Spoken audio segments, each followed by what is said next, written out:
नमस्कार दोस्तों, welcome back to civil outlook. तो आज हम बात करने वाले हैं प्रॉपर्टीज ऑफ सॉइल के कुछ क्वेश्चंस के बारे में। ये क्वेश्चन गेट के लिए बहुत ज़्यादा इंपॉर्टेंट और कॉन्सेप्चुअल होने वाले हैं, जिससे आपके कॉन्सेप्ट और ज़्यादा मजबूत होंगे। तो चलिए क्वेश्चंस को देखते हैं हम लोग वन बाय वन। तो हमारा पहला क्वेश्चन क्या कहता है उसको हम लोग देखते हैं। तो पहला क्वेश्चन है हमारा, soil sample A and B है void ratio of 0.5 and 0.7 respectively. यानी कि हमारे पास दो सॉइल सैंपल हैं। ओके, हमारे पास कितने सॉइल सैंपल हैं? हमारे पास दो सॉइल सैंपल हैं। सॉइल सैंपल हमारा एक ए है एंड एक बी है। ठीक है, ए का वॉइड रेशियो दे रखा है हमको, ई ऑफ ए दे रखा अपने को कितना 0.5, और इसके लिए ई बी दे रखा अपने को 0.7। Okay, if 1.5 metre cube of soil sample A, इसका वॉल्यूम ऑफ ए लिया सॉइल का कितना 1.5 मीटर क्यूब।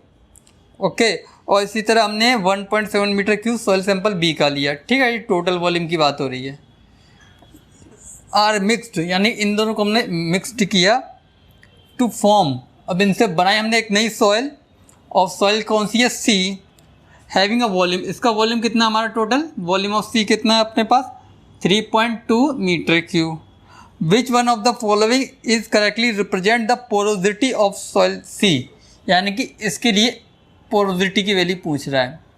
ओके, तो एक रिलेशन होता है कि जब भी हम किन्हीं दो सॉइल को मिक्स करेंगे तो ना उसके वॉल्यूम ऑफ सॉलिड, मैंने बताया था आपको जब मैंने फेज डायग्राम बताया था कि सॉलिड के कंटेंट में कोई चेंज नहीं होता, ना इसके वॉल्यूम में ना ही उसके वेट में। ओके, तो दोनों कॉन्सेप्ट अप्लाई होते हैं। यहाँ पे जो पोरोसिटी यानी कि वॉल्यूम से रिलेटेड है, इस वजह से हमारा जो वॉल्यूम है सॉलिड्स का वो कांस्टेंट रहेगा। ये वाला कॉन्सेप्ट हम यहाँ पे अप्लाई करेंगे। ओके, तो हम इसके बारे में हम लोग बात करते हैं। ओके, तो होने क्या वाला है, यानी कि volume of solids of A plus volume of solids of B equal to volume of solids of C. ये कॉन्सेप्ट है। ओके, क्योंकि जो सॉलिड्स हैं उनका वॉल्यूम चेंज नहीं होता है। तो हम लोग को एक फॉर्मूला पता है कि E इक्वल टू होता है VV अपॉन VS।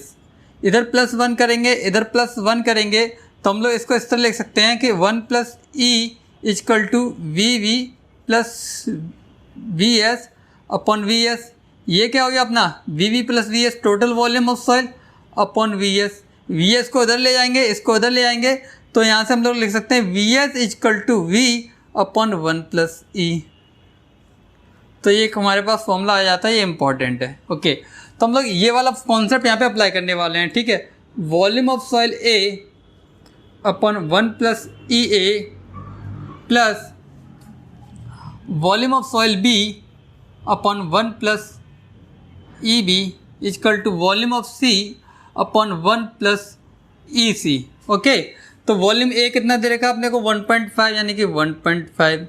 यहाँ पे अपने को पोरोसिटी या वॉइड रेशियो दे रखा है 0.5, यानी 1 + 0.5। ठीक है, वी भी कितना दे रखा है अपने को 1.7, यानी कि 1.7, ये प्लस आएगा यहाँ पे। Okay, plus. ओके, और ई भी कितना दे रखा है 0.7, यानी 0.7। ओके, वी सी कितना दे रखा है 3.2। ओके, एन निकालना है, लेकिन एन को हम लोग डायरेक्टली नहीं निकाल सकते। हमको रिलेशन पता है कि E इक्वल टू होता है n अपॉन 1 - n। हम पहले E निकालेंगे, उसकी हेल्प से फिर n निकालेंगे, यानी कि हम यहाँ से पहले E निकालेंगे 1 + EC। ठीक है, इसको सॉल्व करेंगे तो ये कैंसिल होके 1 आएगा। ठीक है, ये सॉल्व होके 1 आएगा। ओके, ये 3.2 है, ये 1 + E लिखता हूँ मैं। अब तो E कोई बचा नहीं तो सीधे E लिखता हूँ, और ये 2 हो जाएगा। 2 का 3.2 में डिवाइड करेंगे तो वो आएगा हमारा 1.6। ठीक है, यानी 1 + E की जो वैल्यू है वो आएगी हमारे पास 1.6,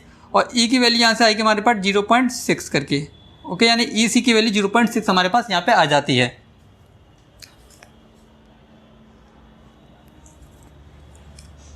ओके, तो ये आपको डाटा दिख नहीं रहा तो उसको मैं यहाँ पे ऊपर लिख देता हूँ। ठीक है, यहाँ तक ठीक है 1.6। तो यहाँ से E की जो वैल्यू है, E की वैल्यू आती है 0.6। ठीक है, ये C केस के लिए, सी वाली सॉइल के लिए। अब हम इसके लिए पोरोसिटी निकालते हैं। ठीक है, तो हमको पता है कि n इक्वल टू होता है E और 1 + E। ठीक है, इसकी वैल्यू 0.6 है, इसकी वैल्यू 1.6 है। पॉइंट से पॉइंट कैंसिल, यानी कि 6/1/6, यानी कि 3 बाय आप कर सकते हैं 8। ठीक है, इसको सॉल्व करेंगे आप। यहाँ पे आपको डाटा दे रखा और परसेंटेज में नहीं दे रखा, तो हम लोग परसेंटेज में निकालेंगे भी नहीं। तो ये आएगा आपका 3/8, यानी कि आपका आएगा ये, इसको कैलकुलेट करेंगे आप, आएगा 3 × 0.125, ठीक है। तो ये कैलकुलेट करके आएगा आपका 3 × 15 और 12 × 36 37, ठीक है, यानी कि 0.375, यानी कि option number A is the right answer. Okay, तो ये आपका आंसर आता है यहाँ से प्रोबेबिलिटी का जो आपका एन का है वो आता है 0.375। मेन क्या है यहाँ पे, क्या मेन इतना लंबा कैलकुलेशन है? ये इतना लंबा नहीं होता है, ये आपको समझाने के लिए इतना लेंदी कराया गया है क्योंकि एक एक स्टेप आपकी आंखों में क्रिस्टल क्लियर होना चाहिए, ठीक है। कोई भी स्टेप आपसे मिस नहीं होना चाहिए, वरना आपको पता है तो आप विदिन और 10 to 20 सेकेंड आप इसको सॉल्व कर सकते हैं अगर आपकी कैलकुलेशन परफेक्ट है। ओके, आपको इतना लंबा कैलकुलेशन करने की जरूरत नहीं है। ओके, तो यहाँ से कॉन्सेप्ट समझ में आता है हमारा कि volume of solid doesn't change, वो कांस्टेंट रहते हैं, ठीक है। तो यहाँ पे क्वेश्चन कंप्लीट होता है। आई होप कि आपका जितना भी कॉन्सेप्ट था इससे बहुत ज़्यादा क्वेश्चंस बनेंगे। आप जेई एग्जाम दोगे तो वहाँ पे भी इससे क्वेश्चन बनना स्टार्ट हो गए अब, और गेट और एई जो ईएसई है तो वहाँ पे तो नॉर्मल कॉन्सेप्ट है, तो यहाँ से क्वेश्चन बनते ही बनते हैं। ओके, तो यहाँ पे एक क्वेश्चन का कॉन्सेप्ट आपका कंप्लीट होता है। कॉन्सेप्ट ज़्यादा इंपॉर्टेंट है, ना कि कितने नंबर ऑफ क्वेश्चन लगाते हो, वो प्रैक्टिस डिसाइड करती है आपकी। लेकिन कितनी अच्छी तरह आप कॉन्सेप्ट को समझते हो वो मैंने यहाँ पे प्रेजेंट किया है कि आपका जो पूरा कॉन्सेप्ट है वो क्लियर हो जाए यहाँ से। ओके, अब आपका कोई भी ऐसा टॉपिक होगा जहाँ दो मिक्सेस यानी कि मिश्रण का कॉम्बिनेशन आएगा, तो वहाँ आप आराम से इस कॉन्सेप्ट को अप्लाई करके उसका कोई भी वैल्यू होगी तो उसका आंसर आप निकाल सकते हो। ओके, तो बढ़ते हैं हम लोग नेक्स्ट क्वेश्चन की ओर। अगला क्वेश्चन क्या कहता है हमारा? अगला क्वेश्चन समझिए, बहुत ही ज़्यादा इंपॉर्टेंट है। When a soil mass said to have entered the solid phase। अब मैंने आपको दो तरह की फेज बताई थी, ठीक है। एक पार्शियल सैचुरेटेड, ठीक है, जो मिड में होती है, एक होती है ड्राई फेज, इसको सॉलिड फेज भी बोल सकते हैं हम लोग, और एक होती है आपकी सैचुरेटेड फेज। अब ये बात कर रहा है सॉलिड फेज, यानी कि जब सॉइल हमारी सूखी है, ड्राई कंडीशन यानी कि ड्राई फेज। अब ऑप्शन को देखते हैं हम लोग, ऑप्शन ए को। और ड्राई फेज किसको रिप्रेजेंट करती है? When loss in water is not accompanied by corresponding reduction in the volume of soil mass, ठीक है, loss in water, ठीक है, loss in water is not accompanied by corresponding reduction in the volume of soil। yes, इसको थोड़ा detail में हम लोग अब समझते हैं।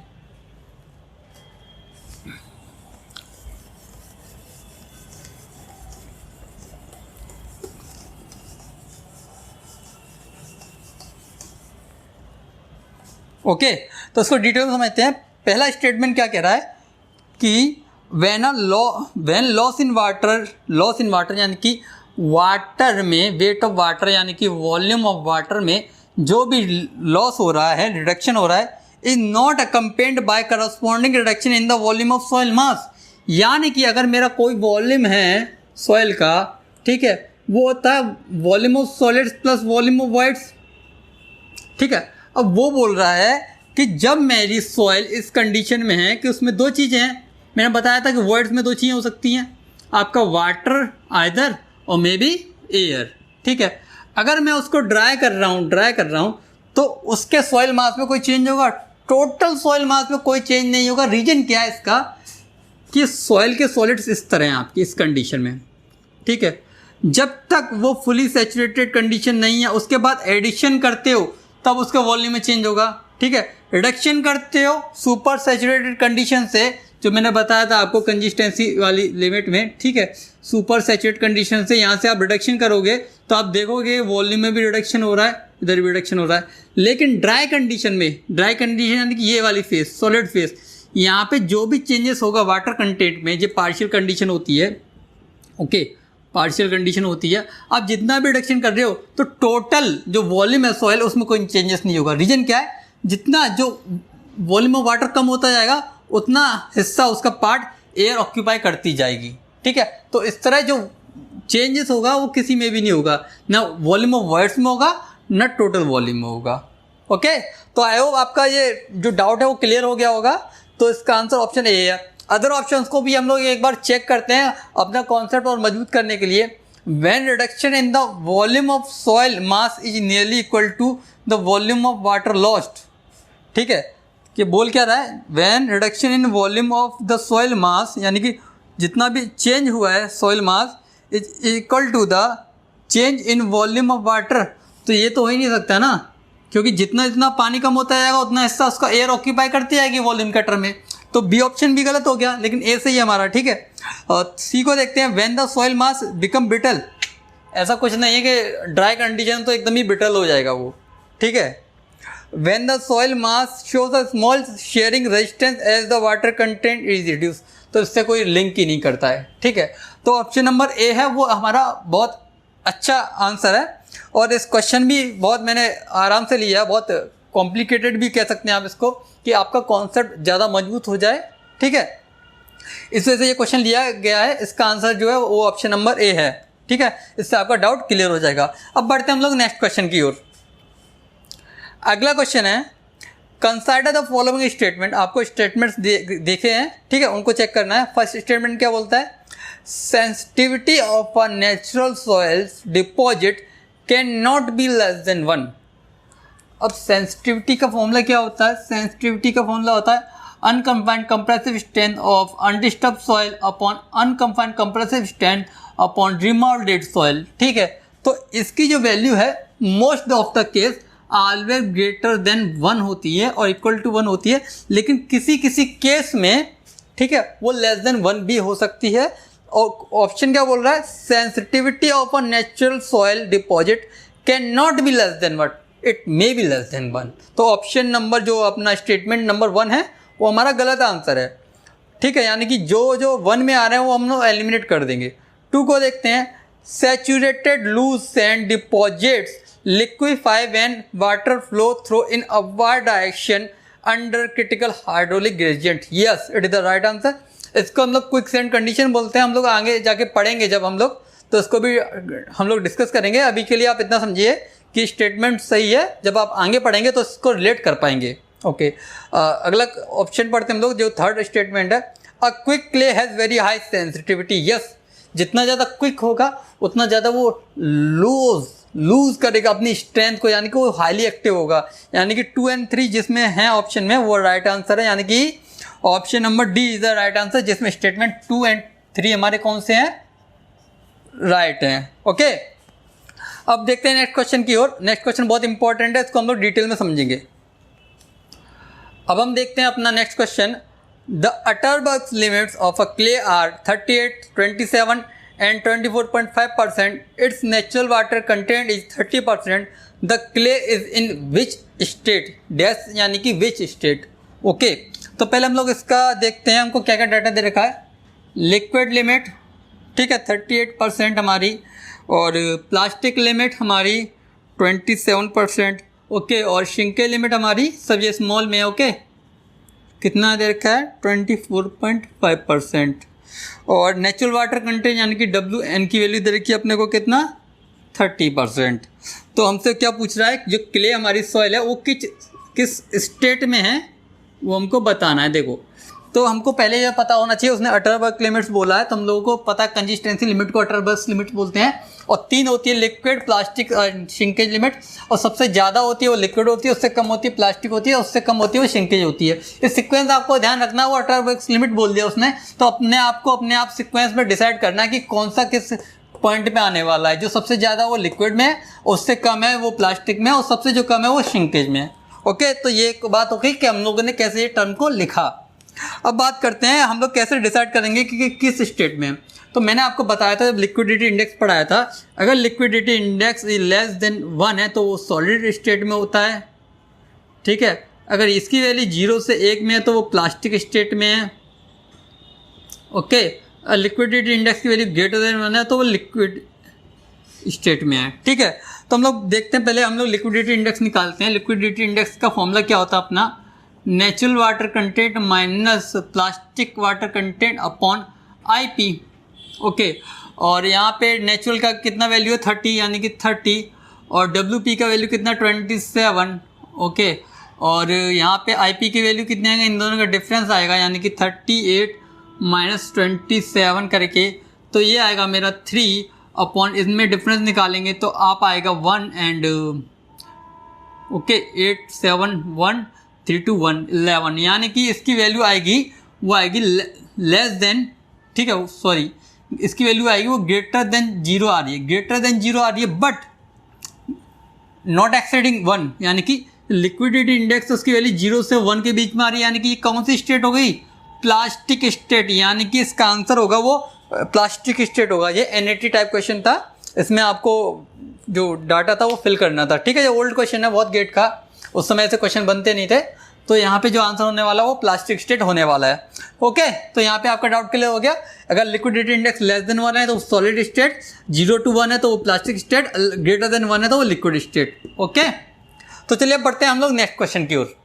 तो अब हम लोग देखते हैं अपना नेक्स्ट क्वेश्चन। क्वेश्चन क्या है हमारा, the porosity and the degree of saturation of a soil sample are 0.7 and 40% respectively, यानी कि जो वर्ड पहले बोला उसका वैल्यू पहले, यानी कि उसने अगर बोला पोरोसिटी, ठीक है पहले, और उसके बाद बोला उसने डिग्री ऑफ सैचुरेशन, और उसके बाद उसने वैल्यू दे रखी है, तो पहली वैल्यू हमारी ये है 0.7 और दूसरी वैल्यू जो 40% है इसको हम लोग 0.4 लिख सकते हैं, उसका मतलब ये रेस्पेक्टिवली का मतलब। Okay, in a 100 metre cube volume of soil, यानी कि जो टोटल वॉल्यूम ऑफ सॉइल है वो कितना दे रखा अपने को 100 metre cube. Okay, the volume of air is, यानी कि अपने को क्या निकालना, वॉल्यूम ऑफ एयर। अब अपने को एक चीज़ समझ में आती है, ठीक है, कि हमको इन दोनों से ये चीज़ निकालनी है। ओके, तो मैं इसको इससे रिलेट कर सकता हूँ लेकिन इससे रिलेट नहीं कर सकता, ठीक है।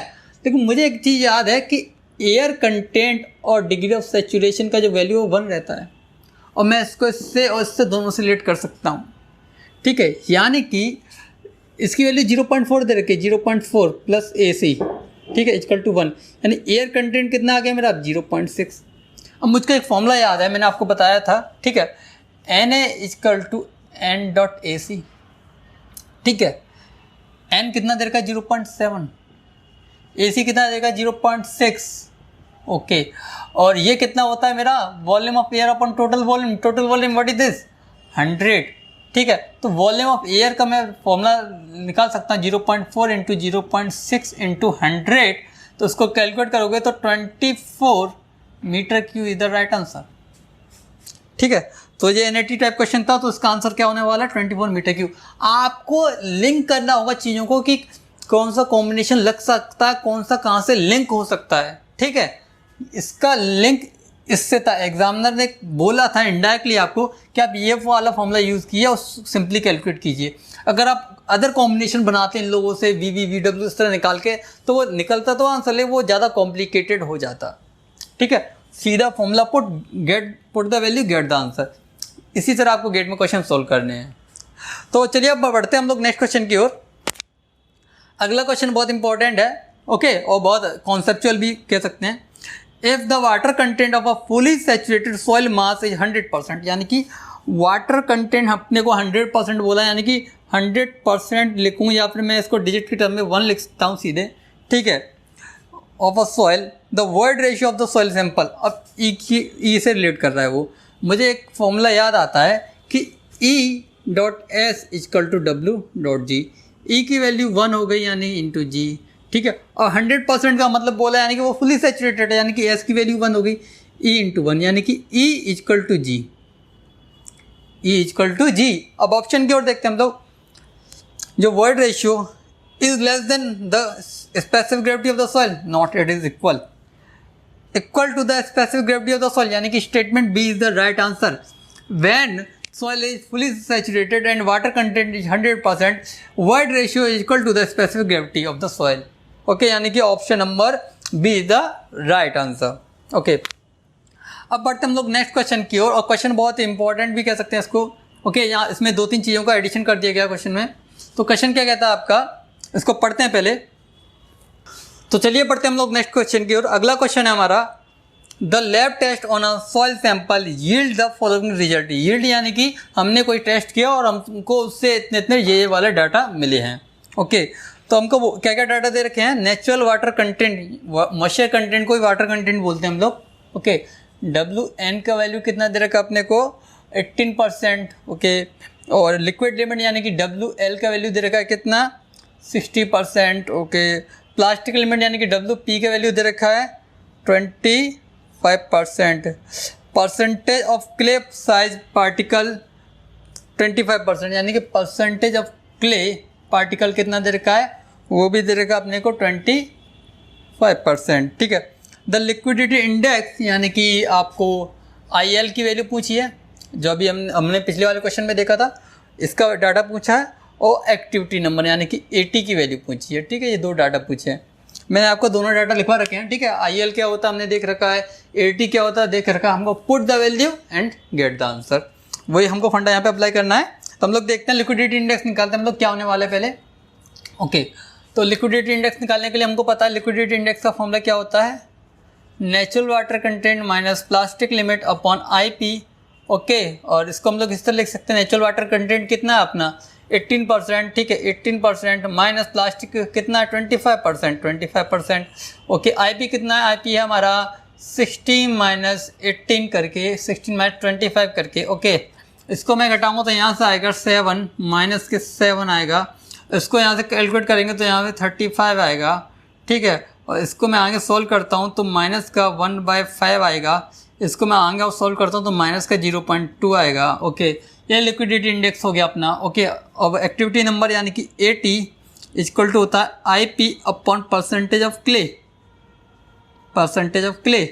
IP की वैल्यू कितनी है यहाँ पे अपने पास, ये है 35। ओके, यहाँ से 35 उठाते हैं, और परसेंटेज ऑफ क्ले दे रखा 25 यानी कि 25। ओके, इसको सोल्व करेंगे 7 और ये आएगा 5, इसको करेंगे तो 1.4। ओके, ये दो डाटा आ रहे हैं माइनस 0.2 एंड 1.4। देखते हैं। ठीक है, जिस टर्म में उसने पूछा, अगर उसने पहले हमसे लिक्विडिटी इंडेक्स बोला है तो लिक्विडिटी इंडेक्स का आंसर भी पहले दिया होगा, और बाद में एक्टिविटी नंबर बोला है तो दूसरा आंसर एक्टिविटी नंबर ही होगा। यानी कि पहला आंसर अपना लिक्विडिटी इंडेक्स 0.2 माइनस में, तो 0.2 और 1.4, तो 1.4 ये दोनों डाटा मैच हो रहे हैं हमारे ऑप्शन नंबर A से, यानी कि इसका जो आंसर है वो आंसर है ऑप्शन नंबर A। ओके, तो चलिए अब बढ़ते हैं हम लोग नेक्स्ट क्वेश्चन की ओर। अगला क्वेश्चन क्या कहता है हमसे, देखते हैं। If a soil sample of weight 0.18 kg have a volume of 10⁻⁻⁴ metre cube. ठीक है, अगर मैंने कोई सॉइल लिया, उसने किसी भी कंडीशन के बारे में बात नहीं की है, उसने ड्राई ना बोला ना सैचुरेटेड बोला। ठीक है, तो इसका मतलब वो बल्क कंडीशन की बात कर रहा है, यानी कि उसने बल्क कंडीशन में मुझे डाटा दे रखा सॉइल का। क्या क्या बोला उसने कि टोटल जो वेट है वो है 0.18। ठीक है, और वॉल्यूम है वो कितना 10⁻⁻, ये kg में है। ओके, यूनिट का ध्यान रखना इसमें 4 मीटर क्यूब। ओके, ये हो गया। अब एंड का मतलब उसने अब नई बातें कर रहा है वो। And dry unit weight of 1600 kilogram per metre cube is mixed with 0.02 kg of water.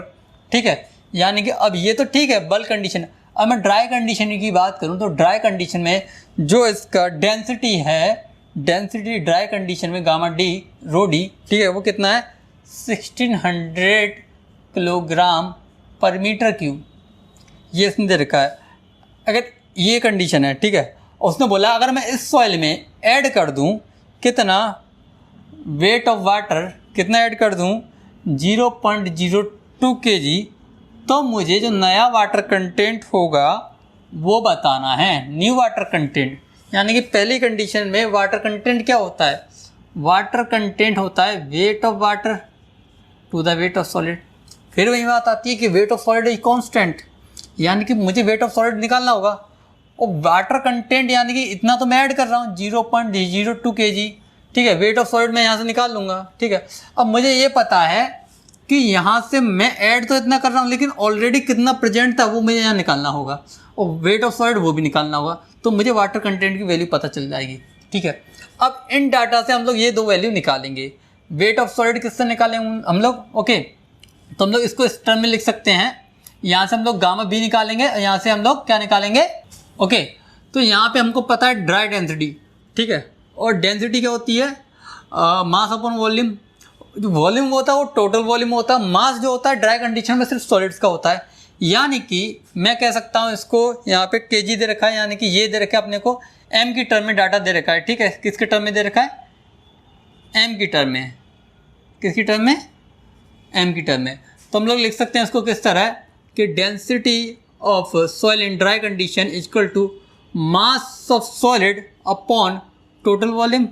ये कितना दे रखा अपने को 1600, ठीक है, और टोटल वॉल्यूम कितना दे रखा 10⁻⁻⁴, यानी कि इसमें यहाँ पर मल्टीप्लाई हुआ 10⁻⁻⁴ का। तो मैं कह सकता हूँ कि मास ऑफ सॉलिड है वो निकल के आएगा मेरे पास यहाँ से 0.16 kg, और बल्क कंडीशन में जो मास ऑफ है मेरे पास, ठीक है, वो कितना है 0.18 kg। सॉलिड का मास कांस्टेंट रहेगा, यानी कि ये वैल्यू रहेगी अपने पास 0.16 kg।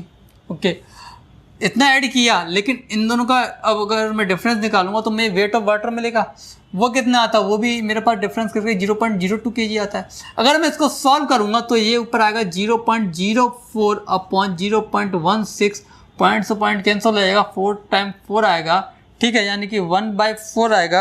अगर मैं इसको परसेंटेज में बदलूंगा तो ये आएगा मेरे पास 25%, यानी कि option number B is the right answer. Okay, तो हमने क्या किया यहाँ पे, जो एडिशनल वाटर था वो ऐड किया, जो सॉलिड का मास था वो हमने रखा, और जो पिछले हमारे पास ऑलरेडी वाटर प्रेजेंट था उसका डाटा रखा, हमने इसको कैलकुलेट किया तो हमारा न्यू वाटर कंटेंट कितना निकल के आया, वो आया हमारा 25%। ओके, तो यहाँ पे एक क्वेश्चन पूरा कंप्लीट होता है। अब बात करते हैं हम लोग अपने नेक्स्ट क्वेश्चन की। अगला क्वेश्चन है हमारा, what are the respective values of void ratio यानी कि ई, ओके, और पोरोसिटी यानी कि एन, एंड सैचुरेटेड डेंसिटी यानी कि आपको डेंसिटी और यूनिट बोल रखी है उसने किलो न्यूटन पर मीटर की, यानी कि बल्क की बात कर रहा है। बल्क में सैचुरेटेड कंडीशन में डेंसिटी बतानी है आपकी, ठीक है, ठीक है, यूनिट वेट की कंडीशन में saturated density for a soil sample which has saturation moisture content, यानी कि आपको वाटर कंटेंट की वैल्यू दे रखी है 0.2, ठीक है, हमने डिजिट में लिखा पूरा, and specific gravity of soil grains यानी कि जी की वैल्यू दे रखी है कितनी 2.6। अब उसने सैचुरेटेड कंडीशन की बात कर दी, यानी कि एस की वैल्यू कितनी होगी मेरी 1, जहाँ सैचुरेटेड टर्म है यानी कि एस की वैल्यू कितनी है 1, या ड्राई कंडीशन यानी कि एस की वैल्यू कितनी है 0। अब मुझको एक फॉर्मूला याद है कि E equal to S, E into S equal to W dot G. E की वैल्यू मुझे निकालनी है, एस की वैल्यू 1 है, डब्ल्यू की वैल्यू 0.2 है और इसकी जी की वैल्यू 2.6 है। इसका मल्टीप्लाई करूँगा तो ये आएगा 0.52। ई की वैल्यू आती है मेरे पास 0.52। ओके, अब मुझे ई पता है तो एन भी निकल जाएगा, ठीक है। एन क्या होता है, ई अपॉन 1 प्लस सी। ई कितना है 0.52, और इसको हम लोग देखें 1 प्लस 0.52। इसको अगर मैं कैलकुलेट करूँगा तो आंसर जो आएगा मेरा वो आने वाला है कितना 0.34। ओके, तो ये दो डाटा आ गया अपने पास, ई आ गया, एन आ गया। अब मुझे डेंसिटी निकालनी है, यूनिट वेट निकालना है सैचुरेटेड कंडीशन में। तो सैचुरेटेड कंडीशन में मैंने आपको फॉर्मूला बताया था, क्या होता है gamma W G plus A C 1 plus C. Saturated condition में इसकी वैल्यू कितनी होती है 1, यानी कि gamma W G plus E and 1 plus C. Gamma W की वैल्यू अगर इसने कुछ डाटा नहीं बोला और kilo newton per metre cube में पूछ रहा है तो कितनी रखने वाले हैं हम लोग 9.81।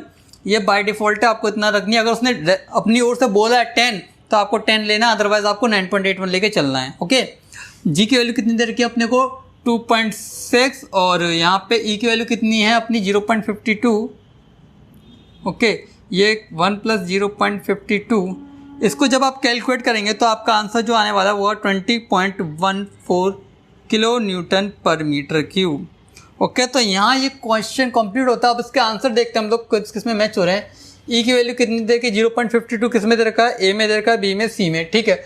और एन की वैल्यू 0.34 किस में दे रखी है, ये बी एंड डी में दे रखी है, ठीक है। और यानी कि दोनों तो मैच हो रहे हैं। और तीसरी देख से 20.14 यानी कि ये हो रही है अपनी ऑप्शन नंबर डी में, यानी कि ऑप्शन नंबर डी हमारा क्या है राइट आंसर है। ओके, तो यहाँ पे एक क्वेश्चन कंप्लीट होता है। अब हम बढ़ते हैं अपने नेक्स्ट क्वेश्चन की ओर। अगला क्वेश्चन है हमारा, the fundamental equation of percentage of air void, degree of saturation and void ratio is. तो आपको यहाँ पे ये आपको ऑप्शन में कॉम्बिनेशन करके दे रखा है, ठीक है। लेकिन एक बात हमको पता है कि एन सब में आ रहा है स्टार्टिंग, यानी कि एन से कोई ना कोई रिलेशन है। और एन का फॉर्मूला हम लोग जानते हैं कि एन का फॉर्मूला होता है हमारा पास volume of air upon total volume, ये पता है, इससे कोई कॉम्बिनेशन बन रहा है? सारे जो डाटा हैं वो वॉल्यूम के टर्म में दे रखे हैं, ई भी वॉल्यूम के टर्म में है, एस भी वॉल्यूम के टर्म में, यानी कि कॉम्बिनेशन कुछ ना कुछ बन रहा है। ओके, इतना पता है। लेकिन ई से कोई रिलेशन है हमारे पास? एन का ई से तो कोई रिलेशन नहीं होता डायरेक्ट, लेकिन एन का जो रिलेशन होता है वो होता है हमारा एन से, यानी कि हम लोग जानते हैं एन ए इक्वल टू होता है एन डॉट ए सी। ठीक है, तो जो एन है उसका रिलेशन होता है ई से, यानी कि हम लोग इसको इस तरह लिख सकते हैं ना कि हमारा, इसको हम लोग लिख सकते हैं E upon 1 plus C N की जगह डॉट ए सी। ओके, अब मुझे पता है कि इसका कोई रिलेशन नहीं है एन ए के साथ डायरेक्टली, लेकिन एस के साथ है, क्योंकि A C plus S equal to 1, तो A C equal to 1 minus S, तो मैं इसको इस तरह लिख सकता हूँ एक्सटेंड करके ई अपॉन 1 प्लस ई, इसके लिए लिख सकता हूँ 1 माइनस एस। अब इसमें देखते हैं किस ऑप्शन में आ रहा है, 1 minus S upon 1 plus E into E, ये किस ऑप्शन में आ रहा है देखते हैं। तो फर्स्ट देखते हैं, फर्स्ट में नीचे माइनस आ रहा है लेकिन ये प्लस है, तो फर्स्ट कैंसिल है। बी को देखते हैं, बी में ये प्लस आ रहा है लेकिन ये माइनस में है। सी को देखते हैं, सी में ये माइनस है, ये प्लस है, ये ई है, यानी कि ऑप्शन नंबर सी था हमारा। इसके अकॉर्डिंग क्या हो जाता है, ऑप्शन नंबर सी हमारा राइट आंसर हो जाता है।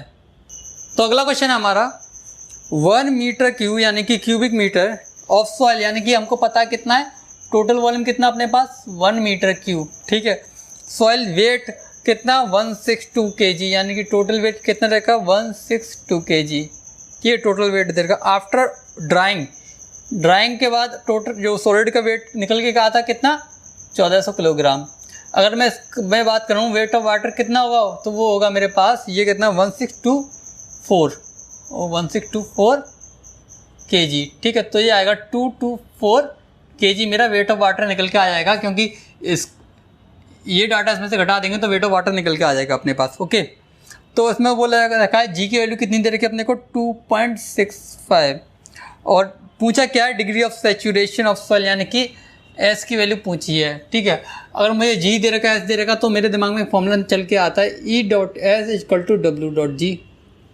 ओके, अगर मुझे एस निकालना है, S equal to W G upon E.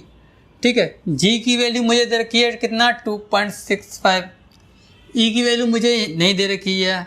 ठीक है, डब्ल्यू की वैल्यू मैं यहाँ से निकाल सकता हूँ, तो डब्ल्यू की वैल्यू मैं निकालूँ weight of water to the weight of solid, weight of water कितना 224, यानी कि 224 इंटू वेट ऑफ, ये हो गया wait of water, wait of solid कितना देगा 1400। ओके, तो हम लोग यहाँ पे ई का मल्टीप्लाई करना। ओके, तो ई को किससे निकालें हम लोग को पता है कि ड्राई कंडीशन में डेंसिटी, ठीक है, equal to G gamma W upon 1 plus E होता है। ओके, और हमको पता है कि इसकी वैल्यू कितनी रखी है, मास अपन वॉल्यूम, मास कितना दे रखा ड्राई कंडीशन में, जो सॉलिड का होता है कितना 1400 और वॉल्यूम दे रखा 1 यानी कि 1।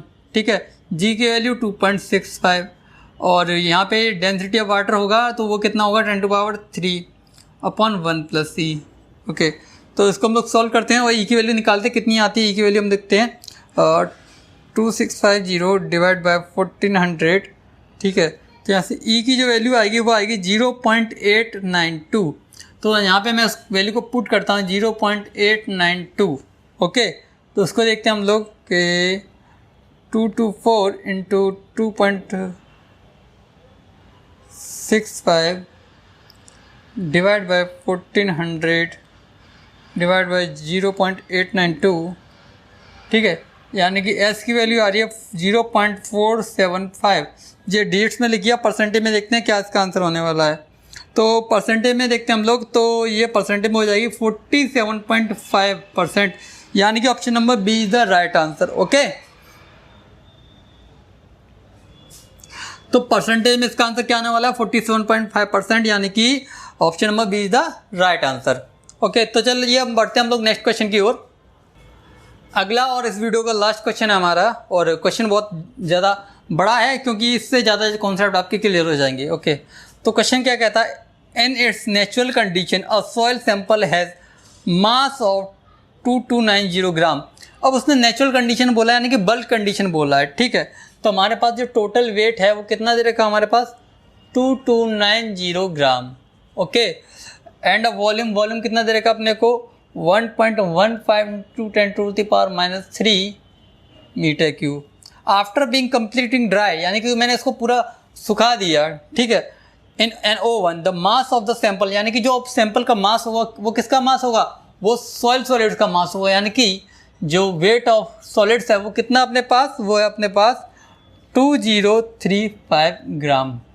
Okay, the value of G for the given sample is 2.68, यानी कि G की वैल्यू दे रखी है अपने को 2.68। अब उसको क्या पूछा है हमको, ये दो टेबल दे रखी है उनको मैच कराना है। तो पहली टेबल में दे रखा उसने वॉइड रेशियो, तो मुझे यहाँ से कोई भी ऐसा टर्म नहीं दिख रहा है कि मैं वॉल्यूम की टर्म में निकाल सकूँ। तो अपने को एक फॉर्मूला सिंपल फंडा याद रखना है ड्राई कंडीशन की टर्म में। जो ड्राई कंडीशन की टर्म में होता है G⁻W/1+E, ठीक है।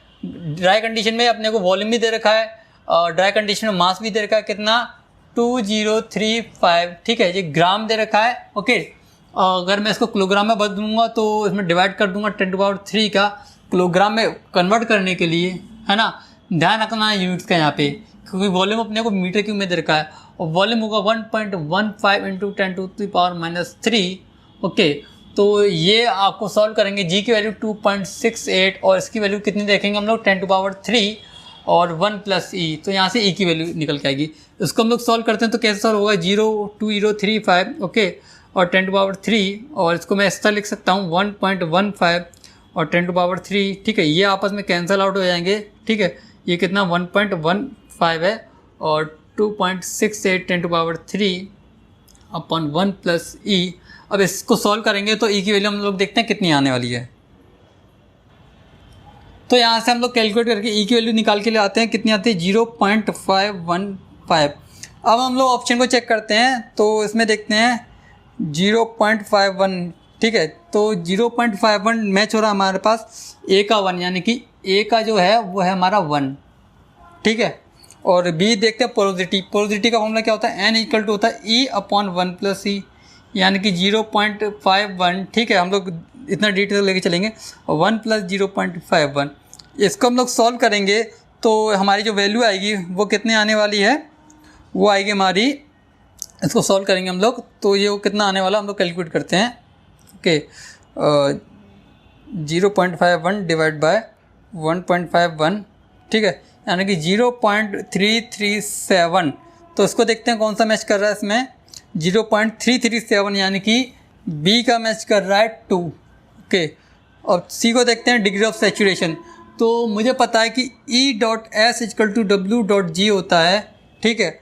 और यहाँ पे E की वैल्यू कितनी दे रखी है, और यहाँ पे E की वैल्यू कितनी दे रखी है, E की वैल्यू दे रखी है अपनी इतनी, ठीक है। यानी कि मैं इसको यहाँ कैलकुलेट करके लिख सकता हूँ 0.515 S हमको निकालना है। W क्या है, वेट ऑफ वाटर, यानी कि आपका इन दोनों का माइनस, यानी कि 2290 - 2035 अपन वेट ऑफ सॉलिड जो 2035 है, ओके। और इसमें मल्टीप्लाई किसका करना है, G का। G की वैल्यू 2.68। तो यहाँ से S की वैल्यू कैलकुलेट करके आएगी, वो आने वाली है हमारी कितनी,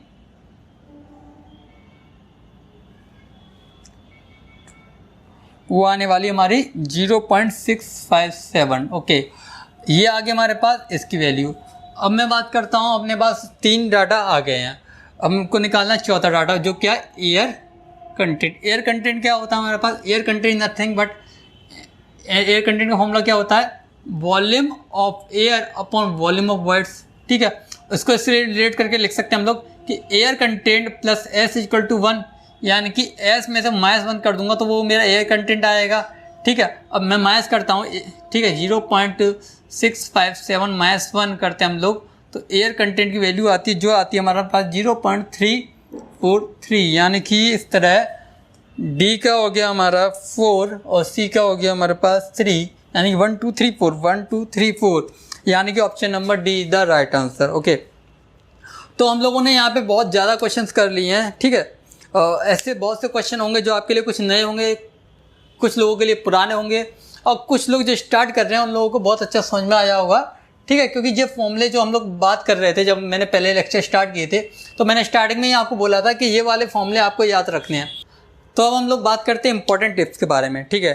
तो इंपॉर्टेंट टिप्स है आपकी डेंसिटी के बारे में, ठीक है, वाटर के बारे में, कि अगर मैं बात करूं डेंसिटी ऑफ वाटर जो होती है वो होती है 10⁻³ किलोग्राम पर मीटर क्यूब, ठीक है। अगर मैं इसी को लिखता हूं ग्राम पर सीसी के टर्म में तो वो होती है मेरी 1 ग्राम पर सीसी, ठीक है। अगर मैं इसी को लिखता हूं किसके टर्म में, इसको लिखता हूं मैं किलोमीटर पर मीटर के टर्म में, तो इसको मैं लिख सकता हूं 9.81 kilo newton per metre cube. Okay, तो ये बहुत ज़्यादा इंपॉर्टेंट है। अगर आपको इसकी नॉलेज है, अगर आपको इसकी नॉलेज है तो आपसे ये जितने भी क्वेश्चन हैं वो सारे बन जाएंगे, अगर आपको इसकी नॉलेज है। ओके, ये पूरा मेन एक निचोड़ होता है जहाँ एग्जामिनर आपको फंसाने का ट्राई करता है इन्हीं यूनिट्स के गेम में। अगर यूनिट्स के गेम में आप परफेक्ट हैं तो आप तो क्वेश्चन कितना भी कॉम्प्लिकेटेड हो आप उसको आराम से सॉल्व कर देंगे, क्योंकि आपके यूनिट्स स्ट्रांग है। ओके, तो ये चीज़ें आपको पता होनी चाहिए, और यहीं पे आप जितना भी क्वेश्चन देखेंगे यहीं पे आप एग्जामिनर आपको फंसाने का ट्राई करेगा। ओके, तो आपको ये डाटा याद रखना है। और यहाँ पे हम लोगों ने जितने भी क्वेश्चन सॉल्व किए हैं वहाँ पे हर बार ये कॉन्सेप्ट अप्लाई हुए हैं, और मैंने हर बार आपको बोला है कि ये आपका ये डाटा होने वाला है। जो लोग पूरा वीडियो देख रहे हैं उनको पूरा समझ में आ रहा होगा, जो लोग वीडियो को स्किप कर रहेंगे उनको कुछ समझ में नहीं आएगा, ठीक है। अगर आप वीडियो देखना चाहते हैं तो पूरा देखिए, अदरवाइज ना देखिए, क्योंकि आधा अधूरा ज्ञान और ज़्यादा घातक होता है, ठीक है। आप आधा समझ लेंगे यहाँ से, फिर आधा और कहीं से समझेंगे, फिर दोनों को मिक्स करेंगे और कुछ ना कुछ अपनी ओर से अप्लाई करेंगे, जो कि कॉन्सेप्ट नहीं होने वाला। आप अलग ही कॉन्सेप्ट बना के अप्लाई करने का ट्राई करेंगे। ओके, तभी मैं बोलता हूँ आपको कि वीडियो को स्टार्ट से एंड से देखिए, ठीक है, क्योंकि बेसिक से अब तक जाना है आपको, तो वीडियो पूरा देखना पड़ेगा, एक एक चीज़ को समझना पड़ेगा, वीडियो को बार बार देखना पड़ेगा। ऐसा नहीं कि वीडियो को डबल स्पीड में रन करा दिया और अब आप फर्स्ट टाइम पढ़ रहे हैं, आप लोगों को देखा ये चलो मुझे तो आ गया, लेकिन फिर बाद में क्वेश्चन सॉल्व नहीं होते, फिर आप लोग कमेंट्स करके बोलते हैं कि क्वेश्चन सॉल्व नहीं हो रहे। तभी मैं बोल रहा हूँ आपको कि हर एक स्टेप को बार बार रिपीट करके देखिए, वीडियो को बार बार पीछे करके देखिए कि आपको क्या समझ में नहीं आ रहा है या फिर क्या नया सीखा आपने। ओके, तो आज की वीडियो में बस इतना ही। अगर वीडियो अच्छी लगी तो वीडियो को लाइक कीजिए, अपने दोस्तों के साथ शेयर कीजिए और साथ ही इस चैनल को सब्सक्राइब कीजिए। मिलते हैं नेक्स्ट लेक्चर में। Till then be happy, keep learning and keep smiling.